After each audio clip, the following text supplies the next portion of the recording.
भूत की कहानियां तो हम लोग बचपन से सुनते आ रहे हैं। पहले हमारी दादी या नानी सुनाती थी, उसी परंपरा को आज हम डिजिटली आगे बढ़ा रहे हैं। तो अगर आपको भी हॉरर कहानियां सुनना पसंद है तो हमारे चैनल को सब्सक्राइब कर दें, और अगर कहानी पसंद आए तो लाइक भी कर दें। तो चलो शुरू करते हैं। राणा साहेब एक बहुत अमीर और आलीशान हवेली के मालिक थे। उन्हें अपने से 10 साल छोटी उम्र की लड़की से प्यार हो गया था, लेकिन वो लड़की राणा साहब को अपने प्यार के माया जाल में फंसाकर उनकी जायदाद को छीन लेना चाहती थी। एक बार उस लड़की ने अपने प्रेमी के साथ मिलकर राणा साहब को मार मार कर जिंदा जमीन में गाड़ दिया। राणा साहब चीखे चिल्लाए, लेकिन उस लड़की ने उनकी एक ना सुनी। मरते मरते राणा साहब ने कहा, मैं किसी को नहीं छोड़ूंगा, हर प्रेमी को मार दूंगा। जिस तरह मेरे साथ धोखा हुआ है, मैं हर प्रेमी को मिटा दूंगा, मैं सबको मिट्टी में मिला दूंगा। उस दिन के बाद वो जगह और वो हवेली शापित हो चुकी थी।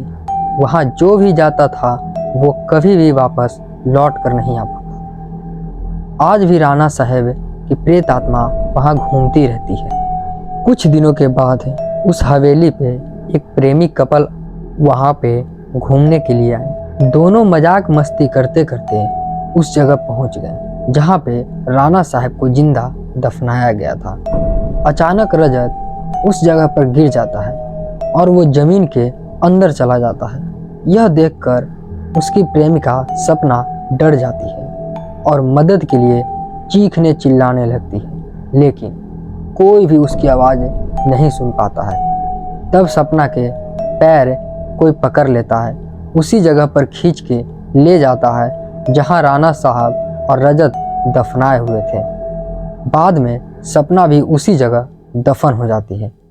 कुछ दिन बाद जब सपना अपने घर नहीं पहुंचती है, तब उसकी बहन सलोनी अपने पति समीर और कुछ मित्रों के साथ उसे ढूंढते ढूंढते उस हवेली पे पहुंच जाते हैं। जब वो सब उस हवेली पर पहुंचे तो समीर को पता चल गया था यहाँ पे किसी बुरी आत्मा का वास है। उसने सबको सूचित कर दिया।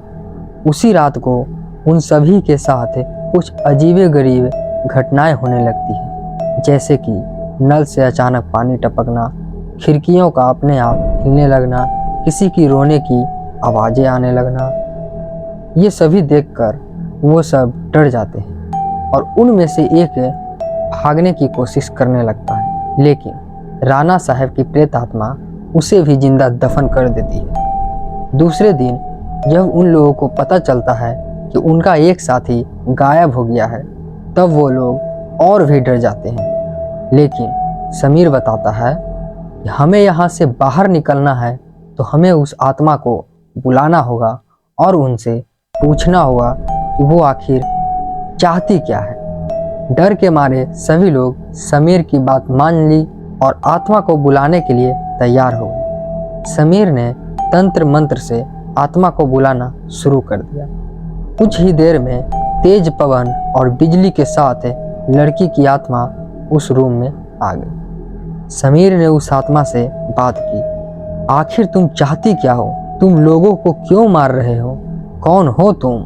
सपना की आत्मा ने उन सभी को सारी हकीकत बता दी और बोली, मुझे राणा साहब ने जमीन के नीचे दफन कर दिया है, प्लीज मुझे यहाँ से निकालो। सलोनी ने अपने बहन सपना से पूछा, राणा साहब की आत्मा को मारा कैसे जाए? सपना ने बताया, जहाँ राणा साहब ने हम सबको दफनाया है वहाँ पास में माता जी का त्रिशूल है। उस त्रिशूल से राणा साहब की आत्मा को मारा जा सकता है और इस महल को उनकी चंगुल से बचाया जा सकता है। इतना कहकर सपना की आत्मा वहां से चली जाती है। समीर, सलोनी और बाकी दोस्त लोग तुरंत उस जगह पे गए जहां राणा साहब को दफनाया गया था। राणा साहब की आत्मा ने सभी को त्रिशूल के पास जाने के लिए रोका, लेकिन समीर किसी तरह से उस त्रिशूल के पास पहुंच गया और उस त्रिशूल से राणा साहब पे वार किया। कुछ ही देर में राणा साहब और उनके साथ वो सभी आत्माएं को मुक्ति मिल गई जिसे राणा साहब ने दफनाया था।